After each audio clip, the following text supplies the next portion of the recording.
Hello everyone, how are you doing? This is ND Tech here with another quick tutorial. In today's tutorial, I'm going to show you guys how to remove unwanted ads and pop-ups and redirects in the Google Chrome web browser. So if your browser's been compromised, in today's tutorial I'm going to show you guys how to reset it. Now this will delete any extensions and bookmarks you have on your account unless you're currently synced with your user account. So if you're using your email to sign in, it should be able to automatically sync everything up. However, you might not have that ability, so if you just want to go and select the menu icon and then select more tools and extensions, you can see a list of extensions over here, so you might want to take note of what they are before you go ahead and clear everything out.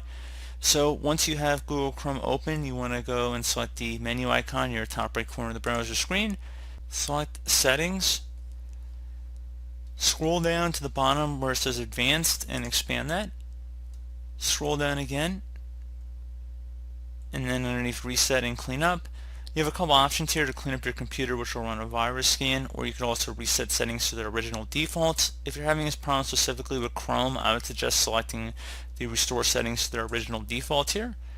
And like I said, this will reset your start page, new tab page, search engine, and pin tabs. It will also disable all extensions and clear temporary data like cookies. Your bookmarks, history, and saved passwords will not be cleared. So that's a little bit different. You can discount what I said about removing bookmarks, so not quite as bad, and then you can go select reset settings. Also would suggest considering cleaning up your computer, so running a scan when you're done might as well. Doesn't really harm anything. So this would actually go ahead and just scan your computer for any harmful software. Just an interesting built-in feature that came out with Chrome in the past year or so.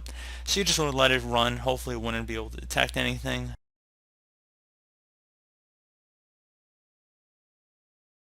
And if it did find anything, you could just remove it or choose not to remove it. So pretty straightforward and intuitive process. So as always, thank you guys for watching this brief tutorial. Do hope I was able to help you out, and I do look forward to catching you all in the next tutorial. Goodbye.